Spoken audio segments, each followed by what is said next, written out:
are in listen-only mode.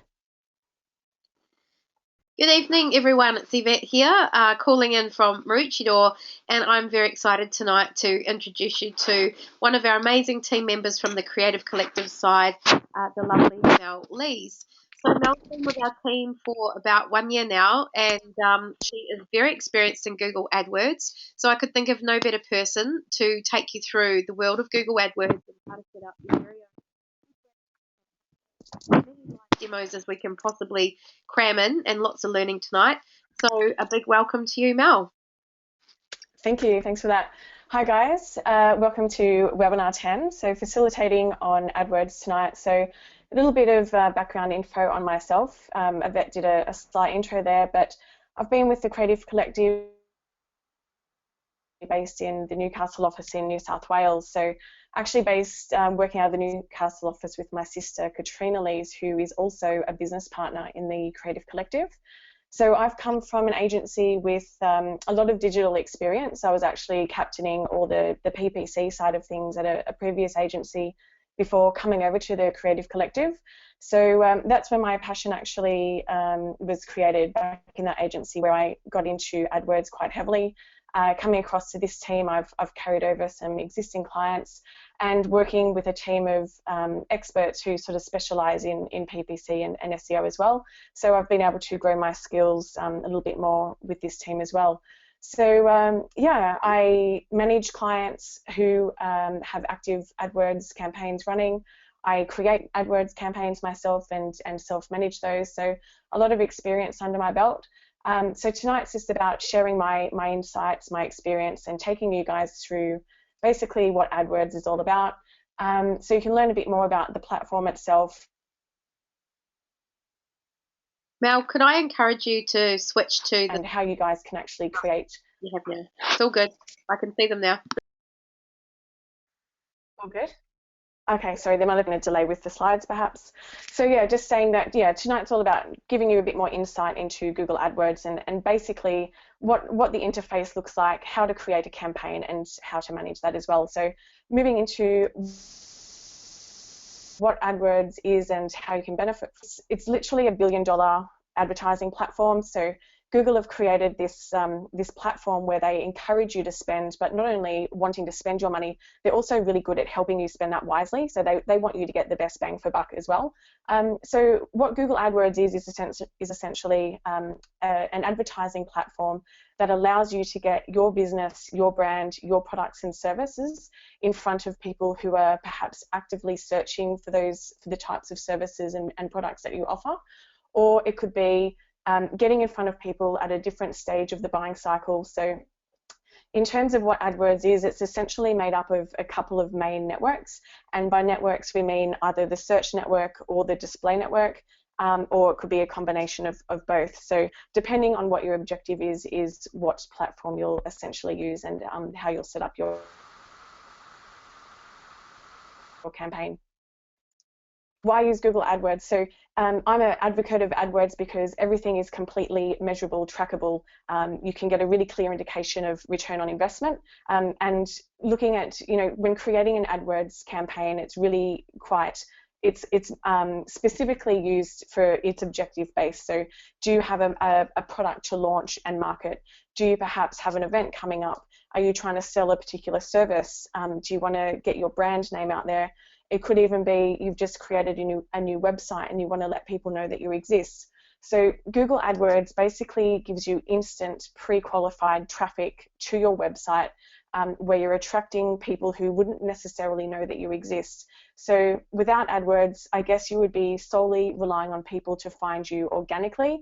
And by that we mean when you appear in search engines below the paid advertising area, and also by direct traffic or people that already know about you and your site. So it's definitely a good opportunity to be front row and center to find new customers and get your name in front of them so they can click through to your website and inquire, purchase, or just see what you're all about.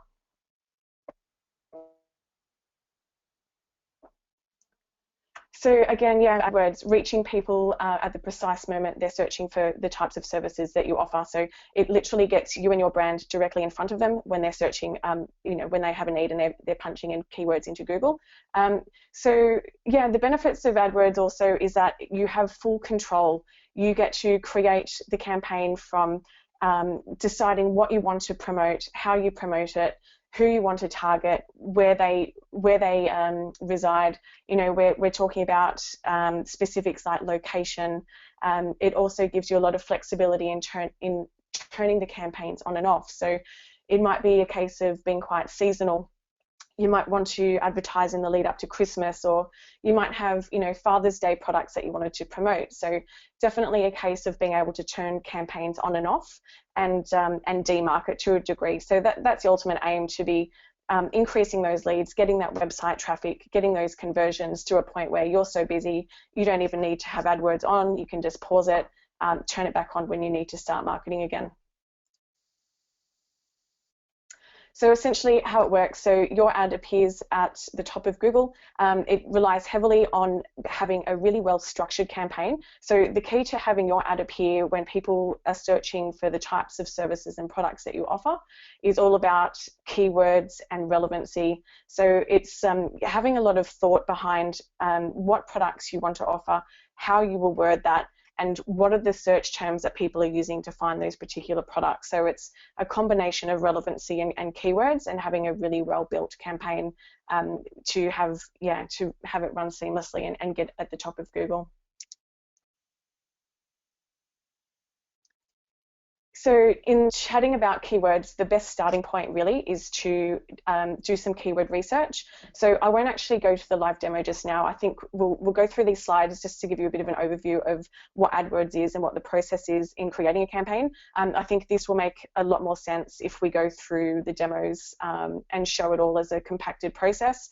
But yeah, keywords, having an idea as to what you want to target is really essential, but what will determine if it's even feasible to create a Google AdWords campaign is based on search volume.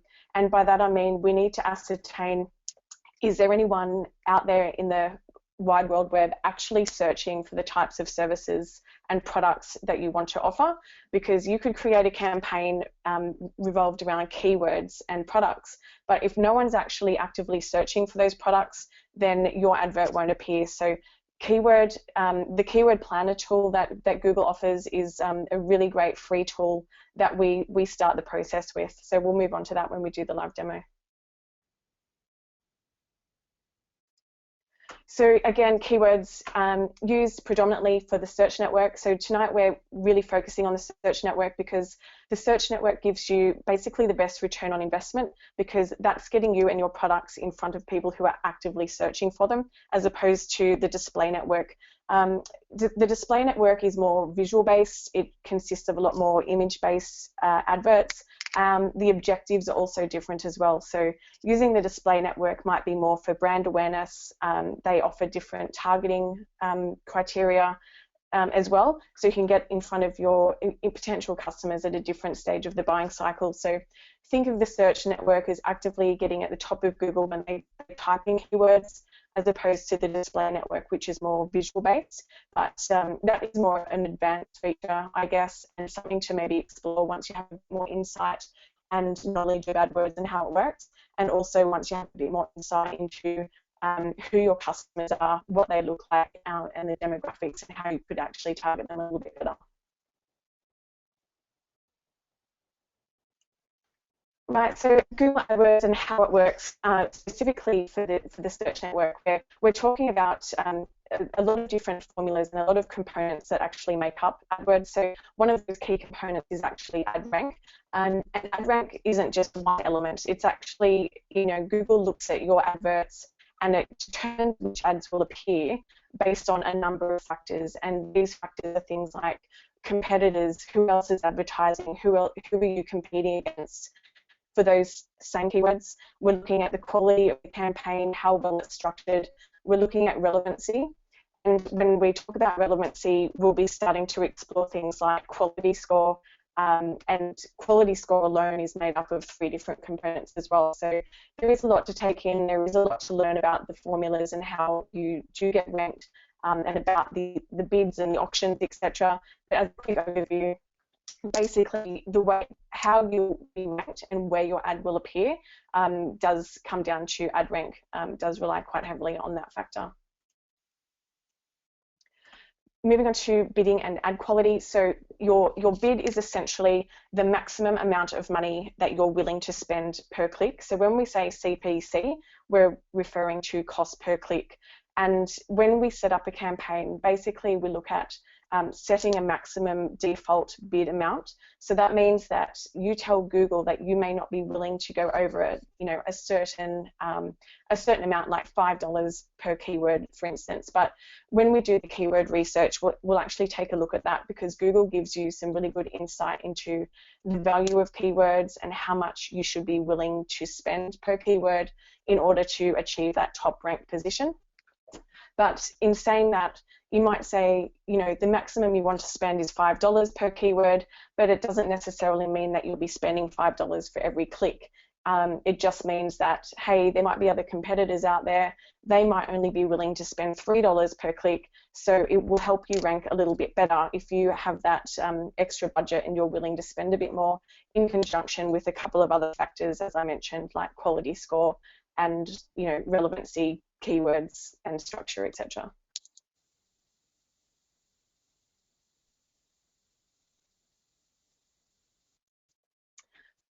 As I mentioned, you have full control over how much you spend, and basically how much you're willing to pay per keyword. So when we do set up a campaign on the search network, one of the first things we tell Google is what my budget will be per day, and we also look at entering how much our maximum CPC bid is as well. So that allows Google to say, okay, I'm willing to spend maybe $5 per click. My budget might be $20 a day. So if that keyword does cost you $5, you will only get 4 clicks for your budget, and then at that point, Google will stop serving the impressions, and you're not eligible to have your ads shown for the rest of that day until the next day when you have a fresh new budget to play with.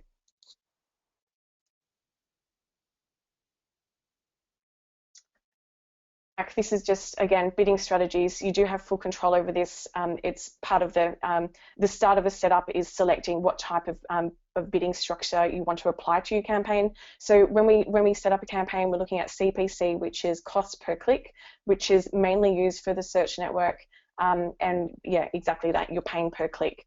So when we're looking at CPM, which is cost per impressions, that's predominantly used on the display network. So when you might have an image advert to promote, just for brand awareness, you might select the bidding strategy of CPM, which means that for every 1,000 impressions, you'll be charged, perhaps $4 for that impression.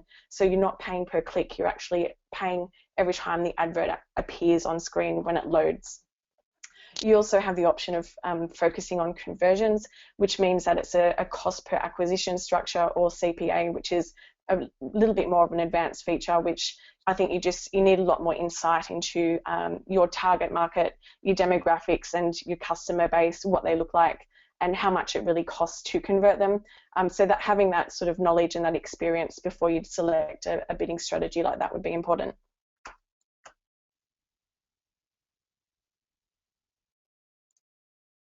So Google Adwords Structure, basically once we take a look at the interface of AdWords, you'll get a better feel for this, but essentially it's really well structured so that the interface offers a homepage, it has a dashboard, it gives you reporting and admin functionality, but once we go further into the interface, this gives us the full control over the campaigns itself, how to set them up, adjusting and monitoring and tweaking ad groups, keywords, targeting criteria, etc. So we'll have a look at that in a bit more detail.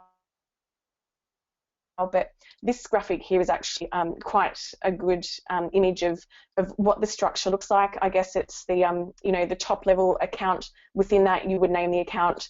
Then you've got campaigns at a higher level with an ad group below that, and then you've got your more specifics below that again. So think of it as a tree structure. And the key thing here is to have it really tightly themed.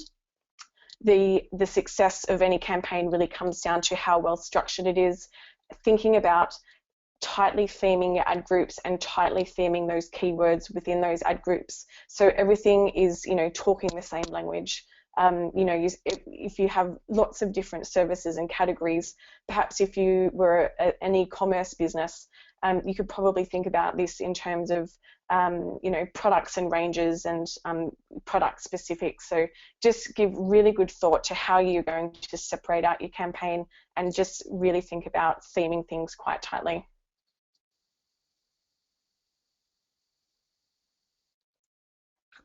Part of the AdWords setup or the campaign and ad group setup is targeting. So this gives you the opportunity to cast a really wide net, or you can refine it and only select quite a small area. So the idea here is, if you're a national company or you service nationally, you're Australia-wide, you can ship Australia-wide, yeah, target Australia-wide. But if you're a local-based company, you might be, a pick-up-only type service, or you only want to market to, cities perhaps. This gives you the opportunity to handpick the cities or towns or postcodes that you want to target to get your ad in front of different people located in separate areas. Alrighty, so just going back to the demo, I think we'll start with the keyword planner. So this is a tool that Google offers, and to get to the keyword planner, all you need to do is actually type in keyword planner into Google, and it would be the first thing on the list. So that takes you through to the keyword planner interface, and Google does a really good job of separating out and really explaining what sections will be used for what. So I won't go into all these in detail. The ones we use will be down here in planning your budget and getting insights for keywords. But just to give you a bit of an overview of these, if you were looking for, if you had a handful of keywords, you weren't quite sure what keywords you wanted to search for or what sort of additional keywords you could find, you could just punch in a few keywords into this field here.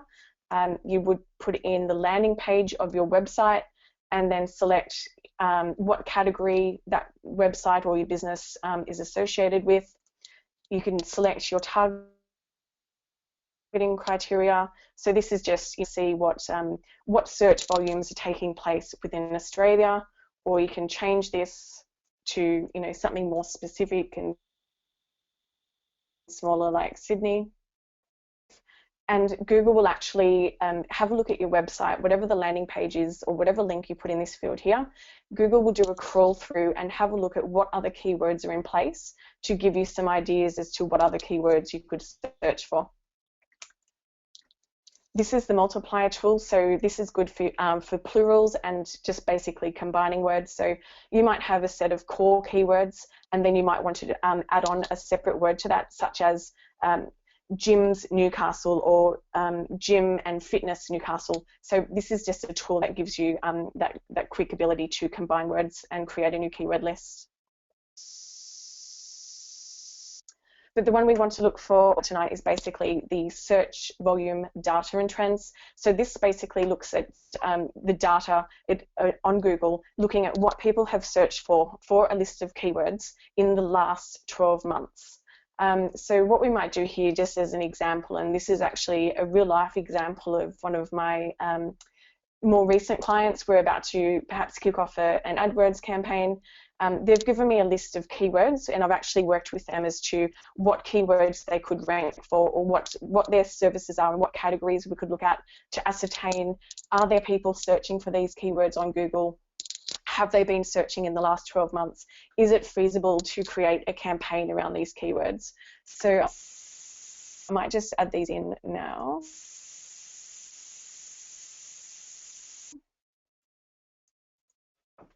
So you can just put them in one under the other. You can copy and paste them from your website, but you guys would have pretty good insight into your own services and products. So this is just, you can put in any sort of list in here, see what sort of searches have taken place in the last 12 months, and I'll change that to Australia-wide because they are a national company. I just remove Sydney and I put in Australia. Save. And get search volume.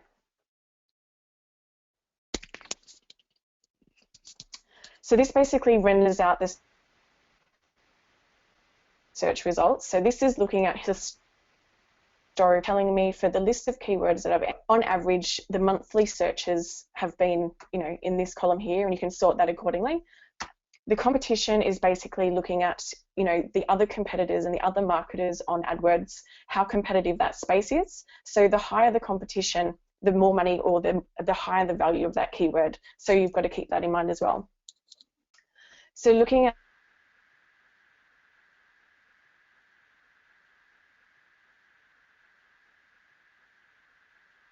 these search results, I can see that for the last list. So for me to devise or create a campaign around these keywords may not be beneficial. I mean, we could spend time creating a campaign, but we wouldn't expect many impressions, because the data tells us that for the last 12 months, there's been 0 searches, there's been 0 competition, there's no other competitors in that space, and therefore it doesn't really give me any insight into how much I should actually, what my CPC should be. By all means, you can create a campaign around these and have them sitting there trying to capture any traffic that does come from searches, but it is just time-based, and one of those things, would you put the effort in now or not? So looking at the ones that I would get the most traction from, we're told, okay, for the last 12 months, relocatable homes would have a really high search volume. Competition is high, but it is one of my main service offerings. I do want to include that as part of my campaign. So I'm going to add that to my plan. The same with transportable homes. Again, I can see it's got a really high search volume. I'm going to add that to my plan, and I might just add these other ones in as well, just to show you what we'll do next. So over here, once you add it to your plan, this is basically just giving you a bit more insight into further forecasts. So as I mentioned, what we've searched on just now is the previous 12 months. Adding it to my plan and going to the next step to review forecasts looks for 12 months from this point forward. So we'll just click on that now. So this next screen basically gives me the opportunity to have a play around with different budgets. So if I say, okay, I want to start off quite small, I'm not quite sure how much I should spend, I'm willing to maybe try $10 a day, how many clicks would I get per day based on that budget amount? I'll put in a sample CPC amount. So this is saying to Google, okay, I'm willing to pay maybe $5 per keyword, and my daily budget is $20. And that will render out the result. So based on the bin that I put into my plan, I'm willing to spend up to $5 per keyword. My budget is $20 a day, and it's telling me that on average, my daily forecast is around 5 to 6 clicks per day. So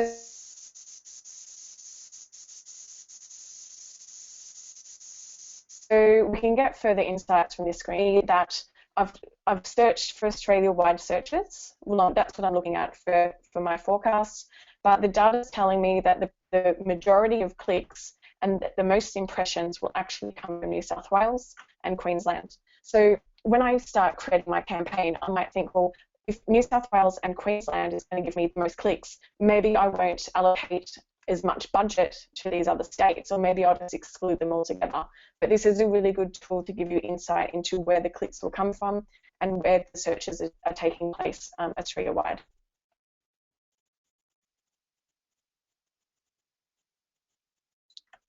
So I can click into, so it's best to click on the ad group ideas here. And here it gives me the breakdown of my maximum CPC is $5, which is my sample budget that I've added here. Based on that amount, based on the historical data, the clicks per day is around 6. I'll get around 250 impressions. So that will utilize my $20 budget for the day. The average click-through rate is around 2.5, which is, it's not unhealthy, but for the search network, we do aim to achieve a 5% click-through rate. Which all comes with time as well. So these are just quite broad themes as well. So what we look for when we create a Google AdWords campaign also is that, can we identify themes within themes? But again, that all comes with time. It comes with forming historical data, getting insight into what people are searching for, what they're clicking on, what ads they're responding to. So that allows you to optimize and expand your campaigns and find opportunities within the ad groups that you already have established. So that's basically keyword research in a nutshell. It gives you some really good insight. It's a really good starting point before you get active with any campaign build. It's sort of essential to do this research because when I chat to clients or prospects and they want to get started on AdWords, yes, it gives a really good return on investment, but only on the basis of having the search volume there in the first place, because we need to know that it's feasible, that they will actually get a return, and it's feasible for us to create them a campaign. So we'll move over to the actual Adwords interface now to explore the ins and outs of how to create a campaign, but what this interface actually offers.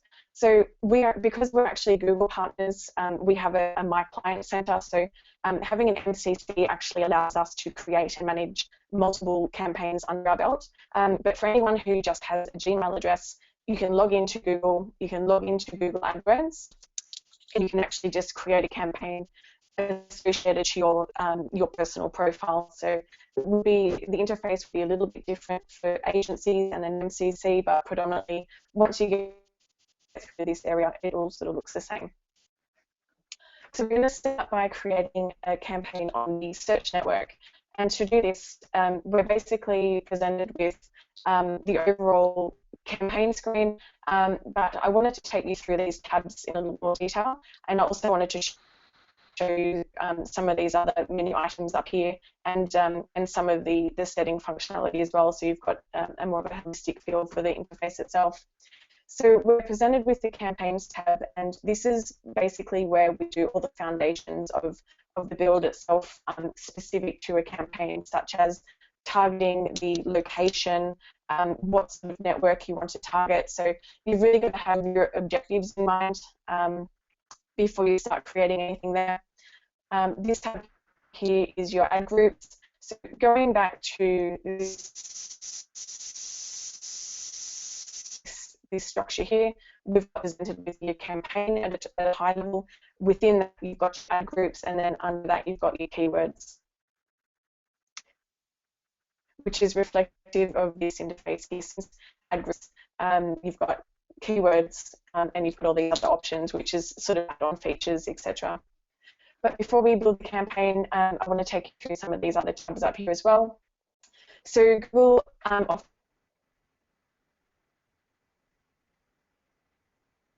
you opportunities,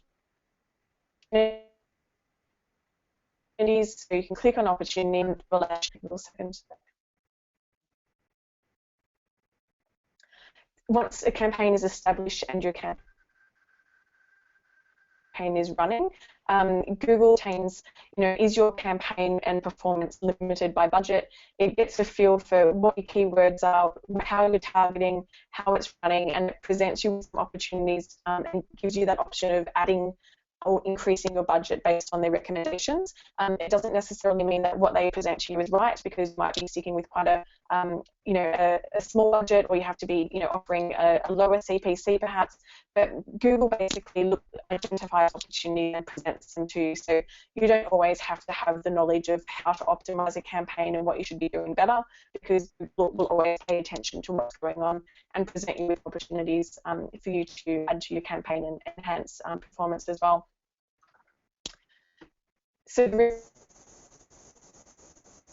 reports tab, we do run separate reporting which integrates with comprehensive software, sort of links and feeds into AdWords, but the reporting tab does actually help you with being able to set up reports and automate those reports as well.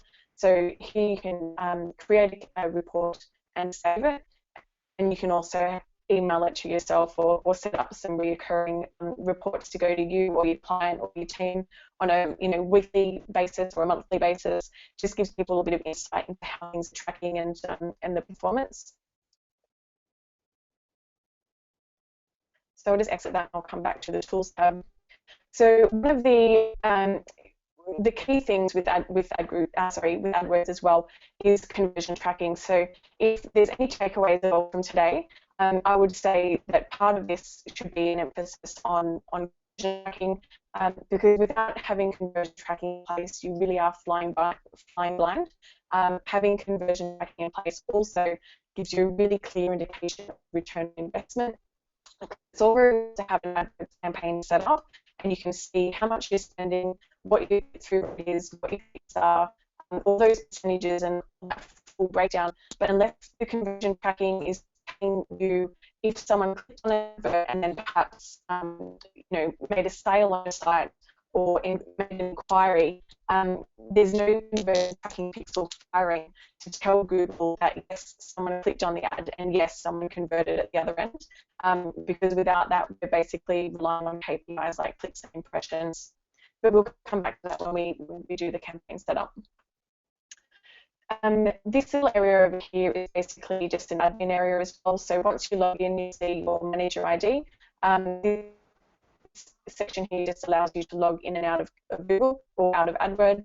As you all know, Google has got one login policy now. So if you have a Gmail address, you're logged into your Gmail, you can just go into AdWords and you'll automatically have access to the Adwords interface. The same with Google Analytics. So the cogwheel as well gives you some control over who can see the account, who has access to your account. And it also allows you to set up the billing as well. So we'll just take a quick look at that, where you can enter in payment details, etc.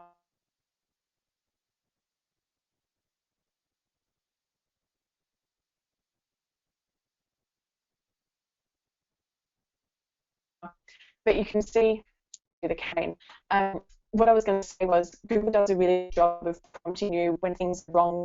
There might be error on your account. An ad might be disapproved or be an issue with billing, credit card expire, and as soon as that happens, Google will tell you and notify you that, hey, there's an issue, come and check it out, come and fix it.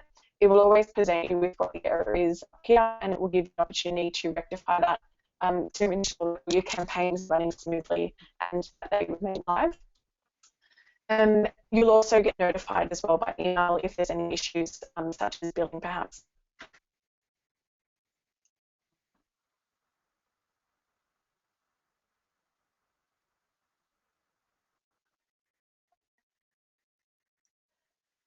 So we're going to create our first campaign. So I've just gone back to the campaigns tab. You'll see here that I've created one earlier, but all these stats will be 0 because obviously as much as it says it's enabled, that means I would like it to go live, but Google acknowledges that there's no payment method in place, therefore it won't actually serve any impressions and it won't actually go live with anything until it knows it can, there is a payment form in place and it can charge a credit card. So we're going to create a campaign on the search network. So we click plus campaign. And when I spoke about the different networks available, this is where you have to have objectives in mind. So as a beginner, I would strongly suggest that you only use the search network. So we're going to select search network only.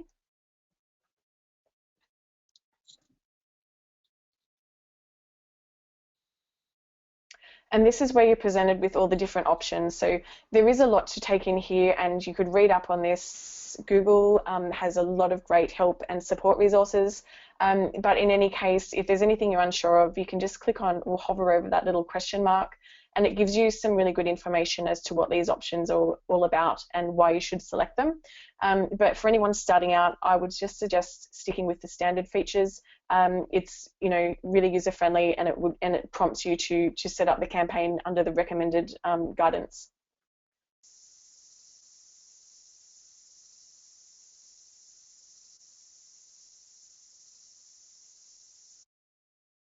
So this is based on the track. For now, we'll just leave it as default settings.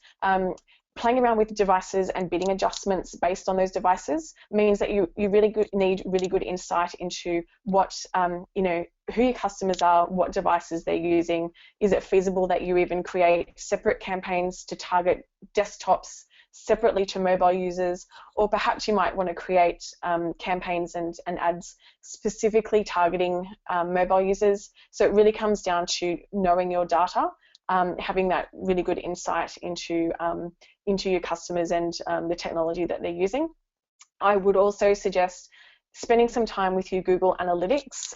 Really is essential to monitor your traffic and have that tracking on your website so you can get that insight into you know, the behavior of customers once they're on your site, how they got to your site, what are they looking at, how long are they on your site for, and what devices they're using. So again, just make sure you're aware of your data before you start using any of these more advanced features.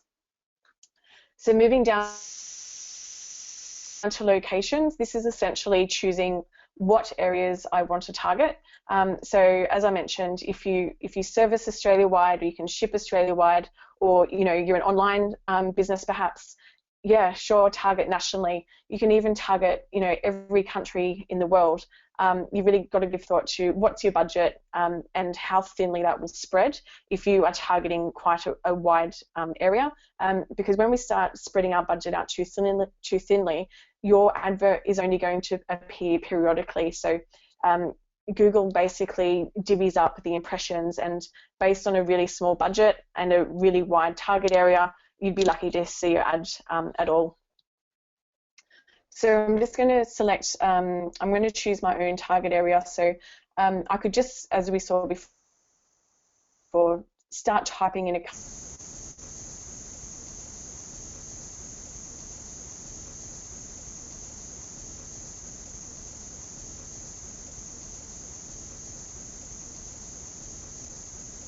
country, start typing in over who you want to target and the radius, etc. So I can do bulk locations, which I think has been included in previous documentation. So you don't actually have to type in one by one, you know, New South Wales, Queensland, South Australia, for instance. You could just overwrite that, make sure you've got the right country code in place. New South Wales, Queensland.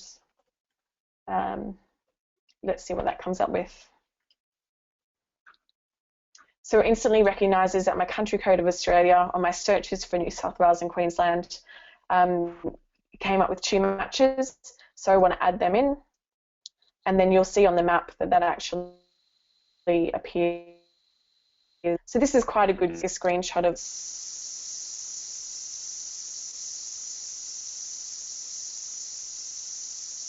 that. You know, just gives you a visual snapshot of your targeting area. So once that's done, I can just hit done. And then it actually tells me my reach, so my potential audience reach gives me those figures as well. If your website is in English, you know, just choose English, it's pretty straightforward. If you were to choose Greek, it would mean that your website would actually need to offer that language as well. And you can't actually use Google Translate on your website for that. It literally needs to have the content written in that language. So, you know, for this example, we'll just choose English. By default, I'm going to choose the CPC option, which means cost per click, and I'm going to put in my default bid amount of, let's see, I'm just going to flick back to my keyword research, because this actually gives me really good insight into my bid and how much I should be paying. So based from Google, it's saying that the average cost per click is around $3.22. So when I create my campaign, I'm keeping that in mind. They do fluctuate, so not all keywords are valued the same, particularly if they're really competitive. For industries like, you know, the finance and insurance industries, you can imagine, you know, really competitive space. In some cases, you know, you could be paying $20 per click. You know, all industries and keywords are different. It does come down to competition and search volumes. So on this occasion, average CPC is around $3.20. When I create my campaign, I'm going to tell Google I'm willing to spend $5 per click, and my daily budget, you know, I might just put $30 in there. You can change this as well, so you're not locked into 30. It's really a case of trial and error. When you start a campaign, you've really got to give it some time to find its feet. Let the historical data form so you can get some insight into what's working and what's not. When you hit the go button and go live, yeah, you've got to take a back seat for a couple of weeks to really just let it run its course, and that way you can make some informed decisions a couple of weeks down the track as to, you know, what needs changing. Certainly budget though. If you're finding that you know, if you were to put something crazy in like $100 a day and your campaign isn't built correctly, you could be attracting a lot of traffic paying for those clicks and not getting the pre-qualified traffic that you want, particularly if you're getting the clicks and you're not getting the conversions. I would really assess your budget and how well the campaign is built. So maybe start off small. You can tweak the budget. That won't affect the performance of ads. So maybe start small. I'll put $30 in.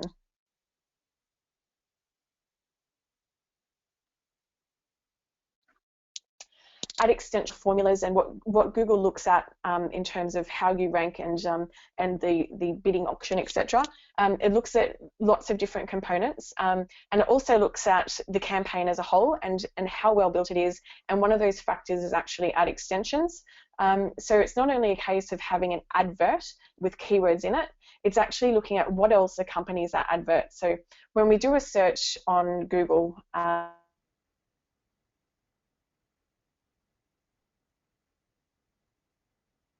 and I've just typed in, for instance, with the yellow icon, as we know. So you've got your main headline here, you've got the ad text, but these added extra links here we refer to, in some cases, it could be a call-out extension.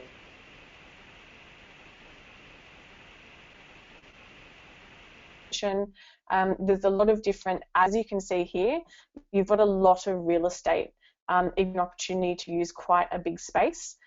As opposed to just having an advert and potentially only having a couple of lines if you weren't utilizing those add-on ad extension features.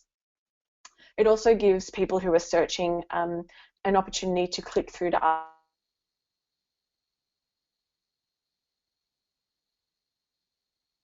other areas of your site. So it might be, hey, caught my eye, it's giving me the opportunity to click through to another page on their website.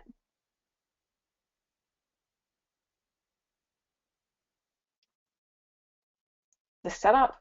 You can, tick these and add them on now, but for greater control, I actually do that as part of, once I have the adverts and the ad groups in a bit more detail, because I have greater control over assigning them to either the ad group itself or at a campaign level. So I'm going to save and continue at this point.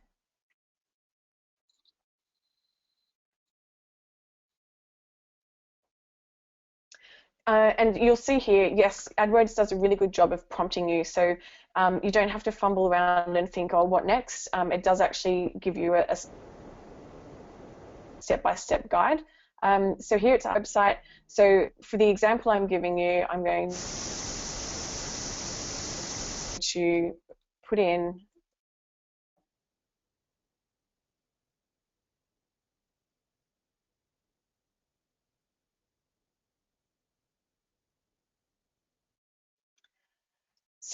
really well. This is just, it's an indicator as to what keywords should be going into this ad group and what this theme is. So on this occasion,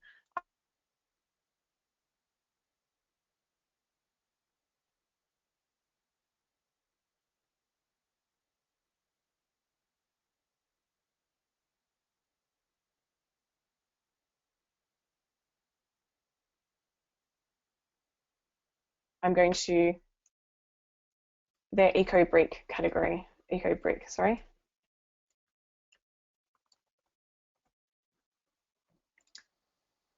So basically, we want to now enter in our keywords, and when you enter in keywords, it's not about putting every keyword in under the sun that could relate to my business or all the different services or all the different products I offer. You've really got to exercise some restraint here and only put in keywords that are specifically related and relevant to this ad group. And this will make more sense once we develop the advert itself as well. So it's not a case of, I should have 10 or 20 keywords in here. It's a case of what is more relevant to that ad group. And in this occurrence, I may only have one or two words in there.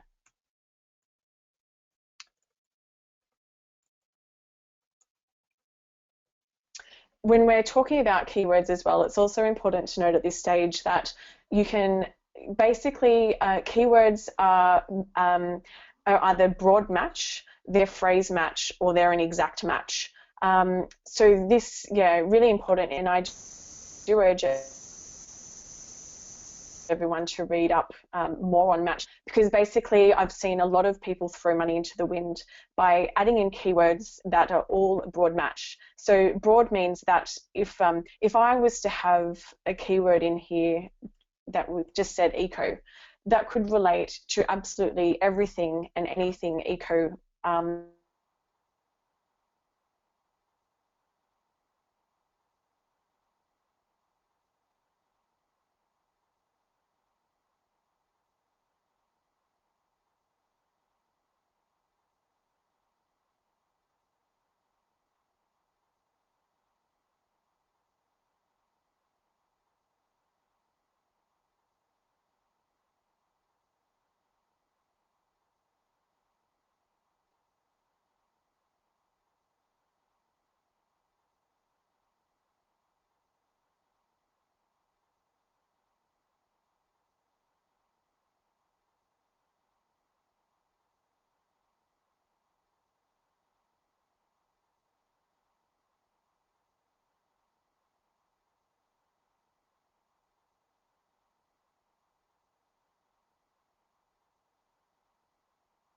I've put in here,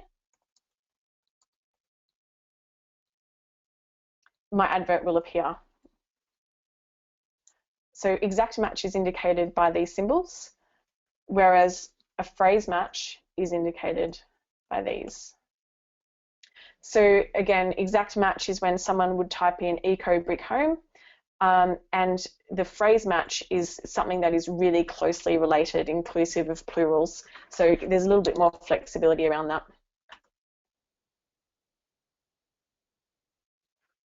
So I'm going to continue. So this is prompting me to actually create the ad text, and it's important to note here that there's a bit of a formula when it comes to writing your ad.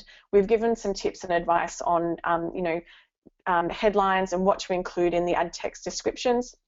There's a couple of other considerations as well in terms of character limits, but at the end of the day, it's all about making your advert engaging, making the ad text relevant and related to the keywords, and displaying unique selling propositions, or it might be an offer or a discount, and a call to action. So firstly, we want to put in our destination URL. So this is the landing page of the website, that when someone clicks on my advert, what page they will land on my website.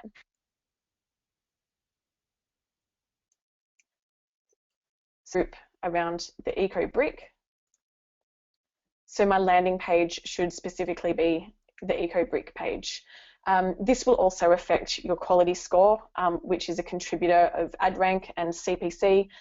So as you're probably forming and getting the idea now that everything is really related, everything talks to each other, and it's really a holistic structural thing. It's not individual components. Everything has got to work with one another and talk to each other, talk the same language, and be tightly themed and relevant. So my headline is really important. Your headline should basically contain the keyword focus. So on this occasion, I'm putting in eco brick homes. My ad text, again, think about incorporating the keyword. It needs to all be closely related. I want to be engaging. I want to attract, someone enough to have them click through and engage with my services. So, and it's also about credibility. I know these guys have been moving and relocating homes for years and years and years. So I'm going to tell them that, hey, I've got a lot of experience. I've been in the industry for a long time.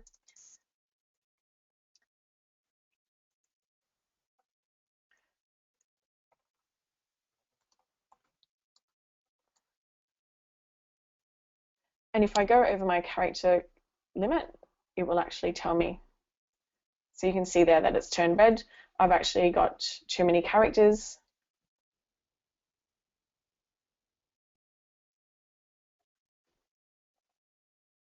I might just have to cancel and come back into that.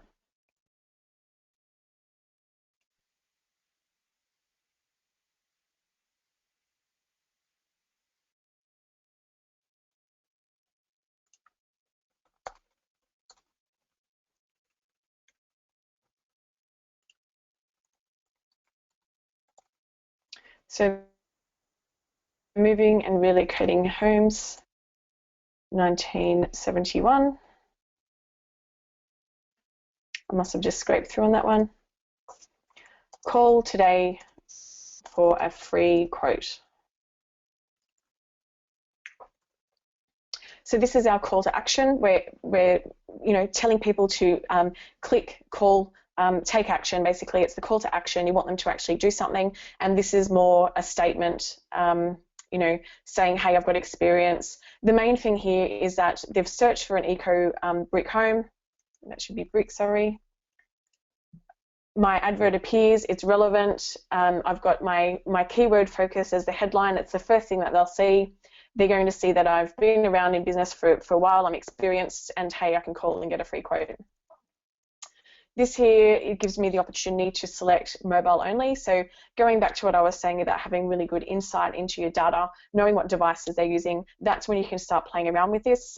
Because at the moment, let's just say that these guys haven't had a website, they haven't been around for that long. They don't know if, their main demographic is, 45 and over who only use desktops, or it could be, young 20 to 30 savvy technology people who only use their mobiles. So give it a little bit of time, wait and see, how your AdWords perform, then start tweaking and adjusting to suit. So I'm going to save that. Sorry, this just gives you a preview as well. So, you can start playing around with, different lengths of text, etc., just to see how it appears. This is, the preview basically of how it would appear in Google.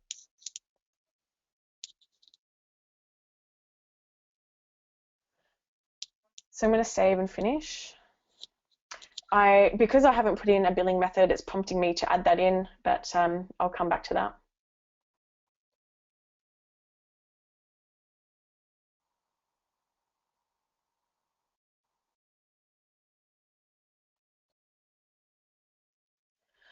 Okay, so here we can see this is the one I did earlier, and we'll go through that, which is very similar to the one I've just created. But when I did create the campaign at the very start, it did actually ask me to put in a campaign name. I didn't do that at that point, so by default it does name it campaign number 1. At this point, just type in here and overwrite that with something that's more relevant. And I do urge you to set this up so that you, at a glance, how your campaigns are separated out. And I suggest you do that based on, firstly, what network you're using and the location, because that gives you, when you separate out your campaigns based on that criteria, it gives you greater control, and it also allows you to see at a snapshot, what the campaigns relate to. So this is search network, and my targeting was Queensland and New South Wales. So yours might be, for instance, search network Australia, or Australia and New Zealand perhaps, but mine is just Queensland and New South Wales.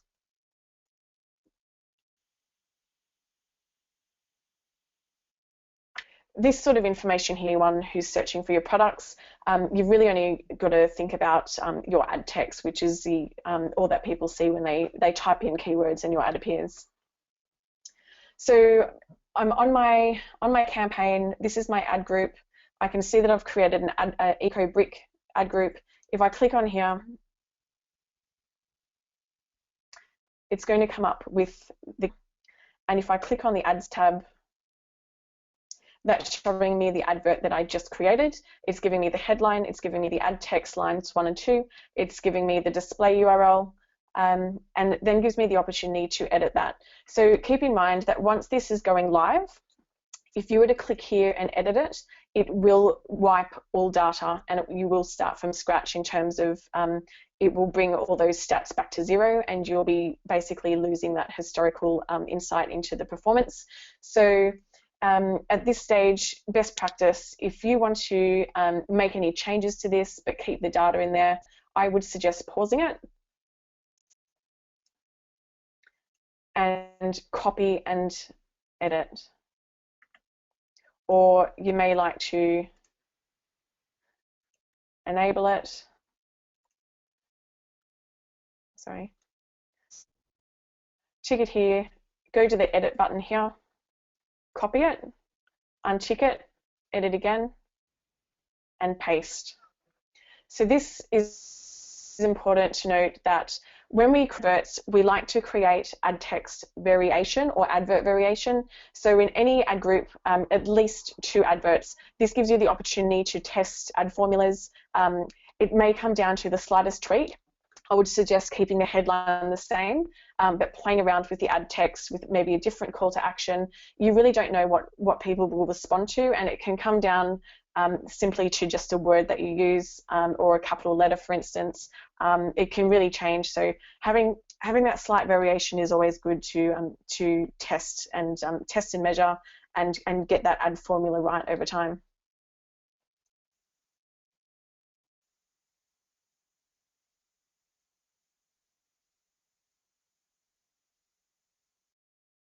So you'll see here that because my campaign isn't yet live, I can just edit this. I understand, it will wipe and go down to 0, but because it's not live, that won't affect anything as yet.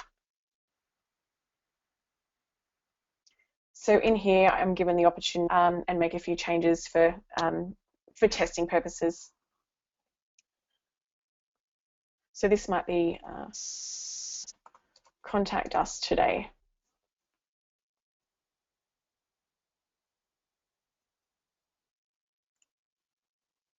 With your descriptor lines, it might be a case of keeping the first line constant in both adverts and playing around with the second line only, or you might have, something completely different. So keep that in mind. But it is good to just have that variation there to see what works and what doesn't. So looking at the keywords tab, we can see that these are the keywords I put in. It's indicated as to what match type they are by the symbols that I've used. Once the campaign is live and I'm seeing these stats fill up with clicks and impressions and click-through rate, etc., Google gives you some really good insight into what people are actually searching on to find your advert. So even though I might have, I want to create a campaign and have my advert show for words such as eco brick home, my advert might appear for a search that is eco brick house. So I'll show you another example after we go through here, but as to how you get that insight into keywords. But for now, I just want to move on to the ad extensions. So I mentioned before that, utilizing that real estate. So when I say the real estate, I mean use as much. If the opportunity is there to get more links, information, use it. And it's only going to work in your favor, and Google will only reward you in terms of a better quality score, which in turn will decrease your CPC, increase your click-through rate. Overall, it's just really good practice to have this added extra information in place. So on the Ad Extension tab, we're going to this little button here, and this is giving me all the different extensions that I can apply to my campaign at a campaign level, or it might be at an ad group extension level. So when you think about that, it's about what extension or what extra bit of real estate every single ad group that I might have under this campaign. Or it might be what site link or what area of my website relates specifically to just EcoBrick. An example, it might make more sense when I show you this, but you can actually supply links to registration pages, and with site links you can actually set an expiry.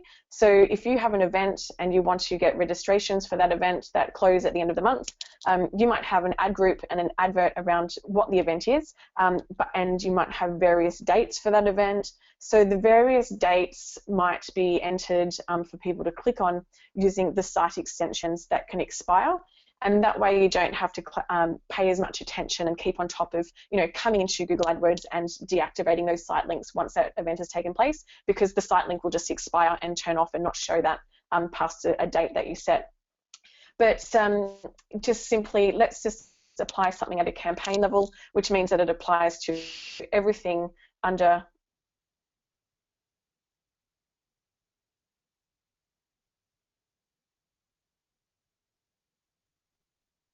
my main campaign here. can't actually see any in this area here. So I want to apply or create a new extension, so plus extension. And it's telling me that I'm going to apply that at the campaign level. One I created earlier. So I've just named it another link, but for the purposes of showing you how to do this, I'm going to create a new one. So I click plus new site link, which opens up another little window. So this is essentially just what I want to call it. This might be just contact us.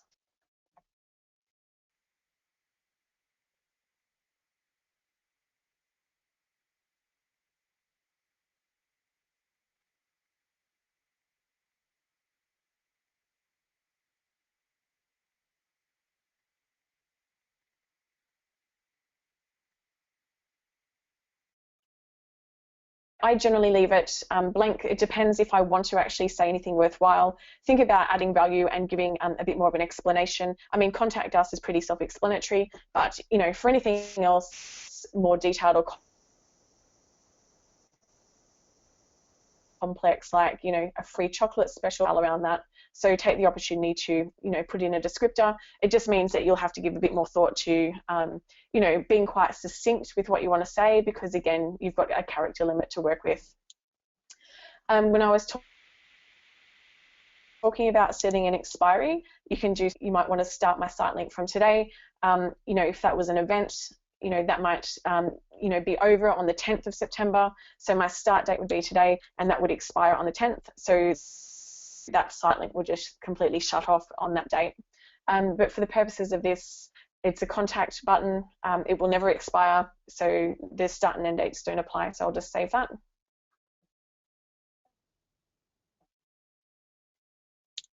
There, the contact is now added. Selected site link 1, and I want to save that.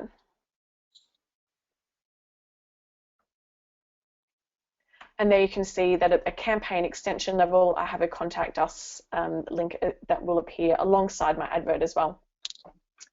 So that's basically a campaign, and a very basic campaign at that for the search network. Going back to this tab here, if I want to look at my main campaign and the ad groups that are within that, I can just start flicking through the different tabs from here. If I want to add another ad group within this existing campaign, again, it's all about clicking on, you know,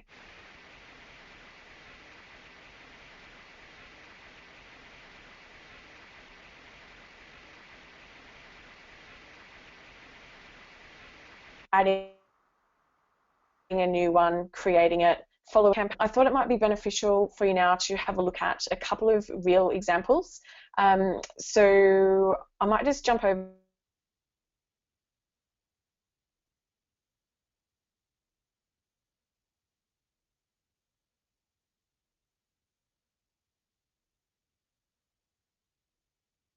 to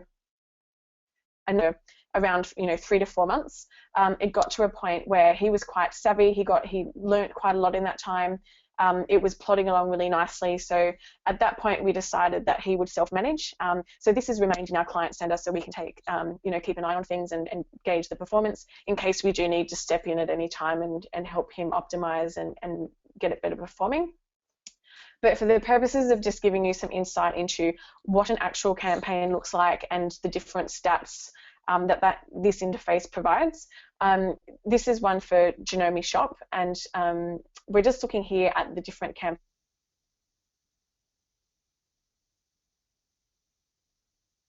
campaigns. So as you can see here, they're all T or Australia based on how they're targeted, what the geographical reach is.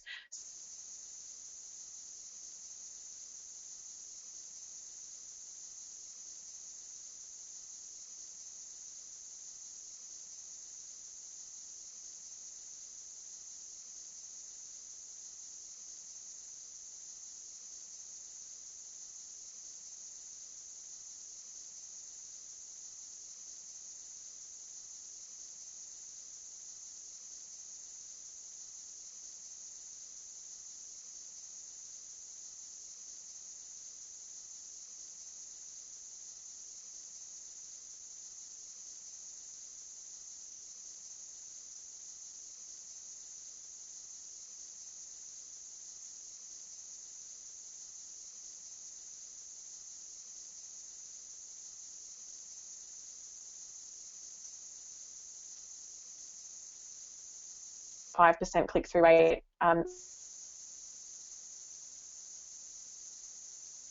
As opposed to something like Genome of a sewing machine, that was 17% click-through rate, which is absolutely outstanding. One thing I just wanted to point out as well is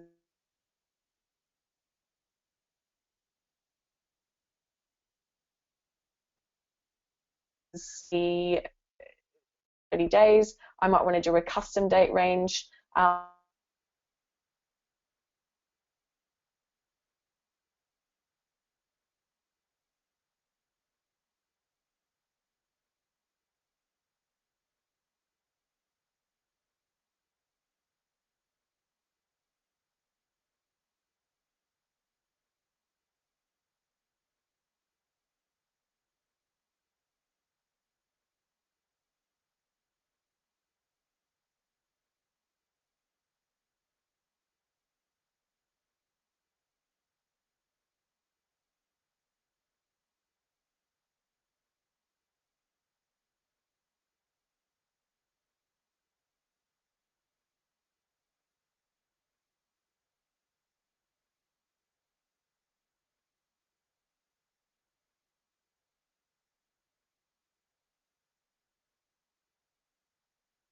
Keyword or 5 or 10. It just depends on having that really tightly themed and relevant to the ad group. So looking at the performance here, we can get insight into what search terms people are actually using for my advert to appear. So from the details tab, I want to look at the search terms all. So because our keyword was actually phrase matched, it means that as long as those keywords appear in my search, in the search term, plus there's flexibility in that. So as you can see here, in all these occasions, the word Genome memory craft has appeared, but other people, people have searched for specific product codes or different, parts, etc., as you can see. So this just gives me insight into what the actual words are that people are using, and what makes my advert appear and what generates the clicks. So after you've formed that historical data, I would suggest leaving it a couple of weeks to gather this key information, because then you can look at this and say, okay, I've got 21 clicks that have resulted from someone searching Genome Memory Craft 9000. Maybe I'll create an ad group specifically around that, so I can maybe put more budget towards that and get more clicks to my website. Or might be a case of finding that someone's put in something completely irrelevant, like Genome Memory Craft flying saucer, something random and totally unrelated. It's semi-related because my keyword is in there, but they've typed in something completely unrelated that is not going to result in a sale. So I want to block that person, or I want to block my advert from appearing when those sort of irrelevant words are used in search terms. So I'll show you the negative keyword option as well. So it's once we start developing historical data and insight, we want to start developing a list of negative keywords that will ultimately stop my advert from showing when these keywords are used. So in terms of having a look at that, I'm going to reflect to another example, which is actually for the training collective, which you guys are familiar with. So this is just giving you guys a little bit of insight into a campaign we've run specifically for social media training. So I might just jump back to the campaign level.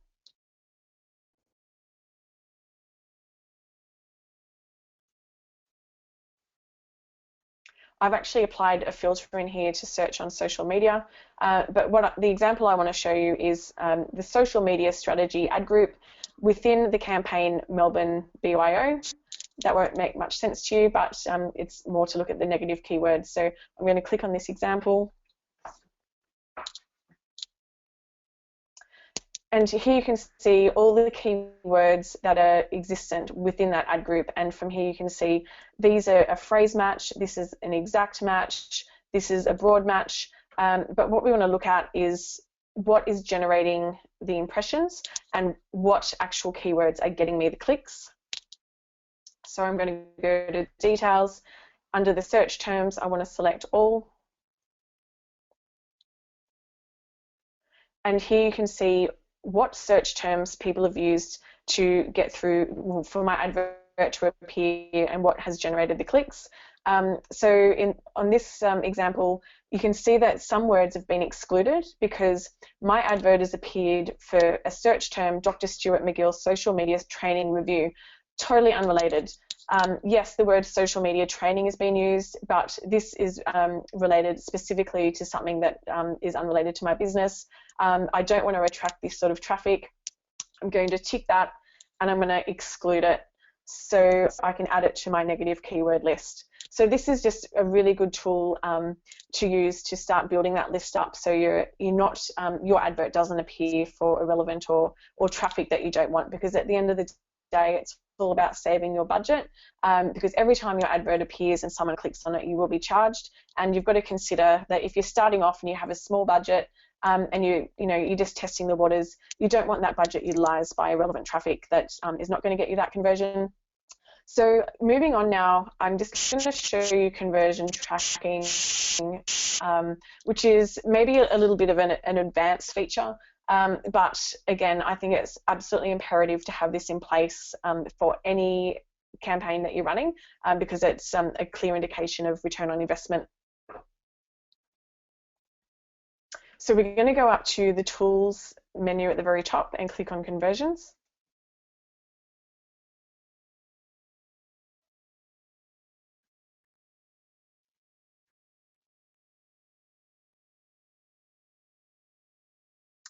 And as you can see here, we've got conversions in place for a number of different events,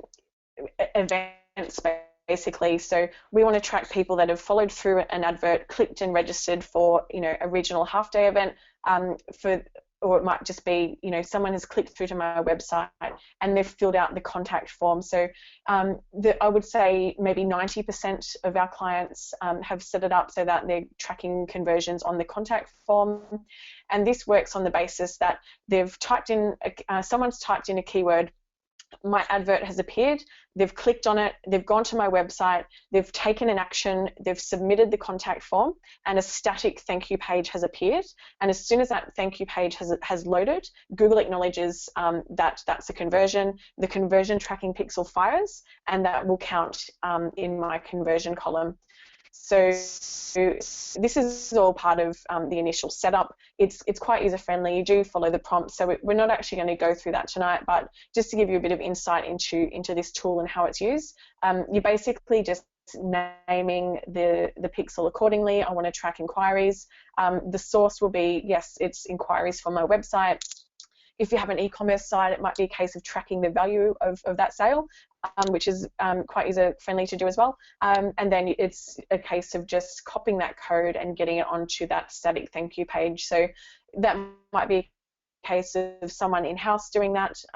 You can email the instructions to them. You could do it yourself, or send it to your web developer. It's quite easy to do. It's just a copy and paste function, which will allow Google to track and monitor the performance a little bit better. So that's it, guys. Might hand it back to Yvette for any Q&A. Everyone's still with us, I hope. They are indeed, Mel. You did so well. Would you all believe, I can tell you now, that was Mel's first time taking a webinar, but Mel, you came across that you've been doing it for many years, so well done. It's always a bit scary doing things for the first time, but you've stuff. You're showing us Skype now, so they might see all the back and forth we have all day long. Oh, sorry. Oh, yeah, sorry. Swear words. Yeah, nice.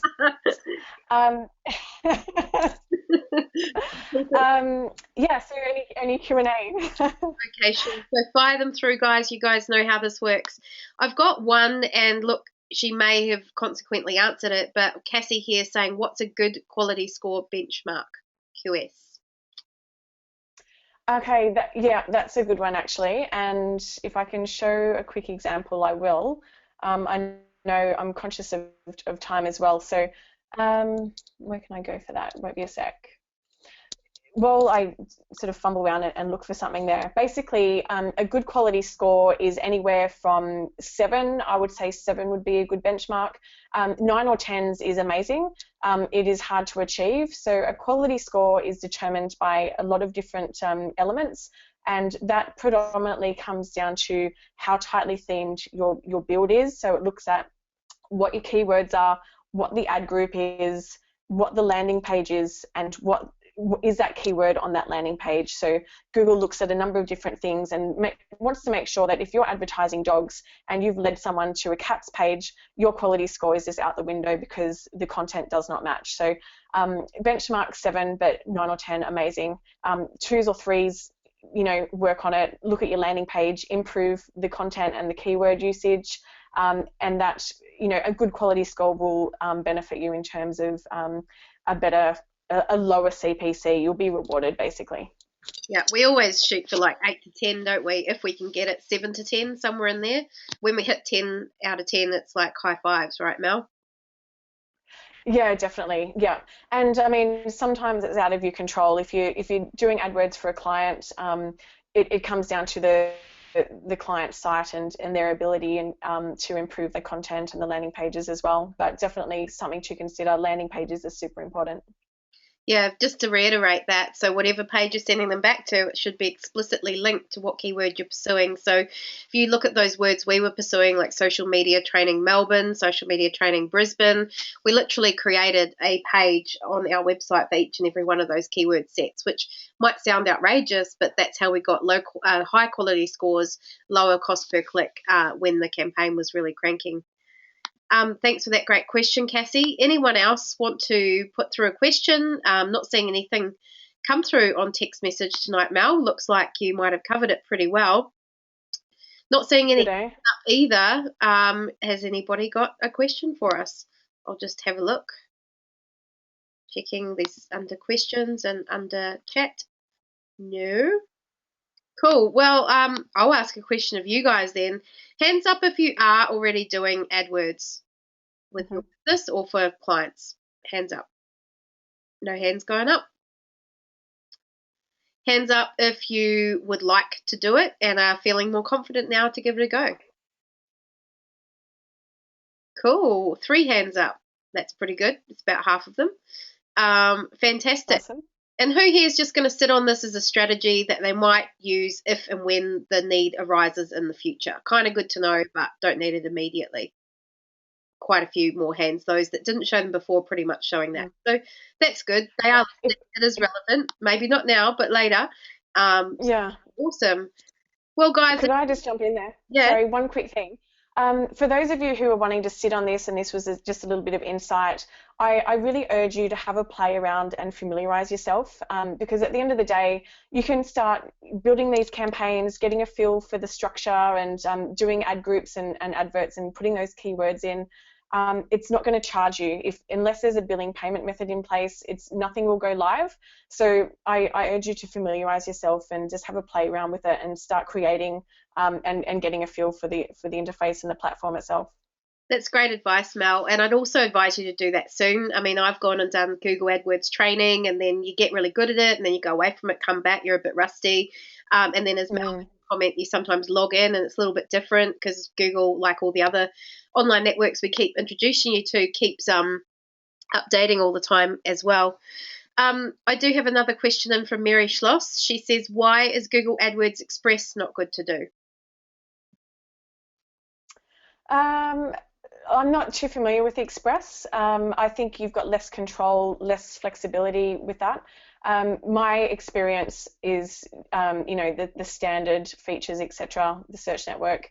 So I would have to look into that a little bit more. I think it's just one of those things. Google tries to make it very easy for everyone of all skill sets and all levels to have a go. And I think it's just one of those features where it's a quick and easy setup, but you'd probably have less control of inclusions and targeting and criteria, etc. Yeah, I think that's exactly what it does, and that's how Google makes, what did they say they make a quarter? Was it 70 million? Was it more than that? A quarter, last quarter? Oh, probably, yeah. It's billions. Yeah, quite a lot. Yeah, for sure. And look, just to throw it out there, the option is there. If you've also watched this lesson and gone, this is great. Wow, it's way more extensive than I thought. Wow, I can't really get my head around this. I've got my head around so many other things I'm learning through this program, or just business or digital marketing in general. Then the Creative Collective, Mel, and others are there that you're welcome to go and have a chat to about a setup of a campaign. So we have a number of packages. We have a what we call a pay-per-click setup in a day, where we literally take a brief and then on one day work with you to create your ad campaigns, and you can then take over from there if you would like. We do, as Mel said, do short campaigns, probably minimum 3-4 months, and then hand it over to you if you feel it's going well and you just want to put it in maintenance mode. Or for others, they literally outsource it to us and we keep working with them month on month. They don't have to worry about it. But either way, I think it's always good for you guys to get the knowledge so that you can understand what it's all about, ask the right questions, drive it, from your perspective, other products you might like to try, other campaigns and so on. But I do think you're probably getting an idea. There's a lot of pots on the boil with digital marketing. If you're going to activate all of them, you'll be cooking up one hell of a storm. So chef up the stuff you're really passionate about and the dishes you know you can pull off, and maybe pull in some sous chefs or executive chefs to look after the stuff you're not so sure of, or just leave them off the boil, do those dishes later on. So I hope that's a nice analogy to leave you on to give you some clarity. Any final words from you, Mel? No, that's it. Yeah, I can just encourage everyone to have a play. If anything, play around with the keyword planner. It's a free tool. You can't break anything. It just gives you some really good insight into trends and forecasts to, just out of interest, put some keywords in and have a play. Awesome. Well, thanks so much for your time, Mel. You've had a big, long day and then got on a big, long webinar and given us extra value with extra time. So we really appreciate that. Thanks, guys. Cheers. I will see you online tomorrow on Skype talking shop again, as we all saw. Yeah. Funny. And thanks, guys, for getting on yourselves. We're in week 10. We've only got 2 more weeks to go. We've still got more good stuff. Next week is Zoe talking social media tools that the pros use. It's a really cool lesson. We're giving away more absolute gold. You can see here, we're just giving you all our tips and tricks and things. We always keep a few up our sleeve, but lots of great stuff to get on. You don't want to miss that next week. I'll see you online next week, or actually you'll see Zoe. I might even have a week off and catch you for the very last week where you should BYO champagne. Good night all.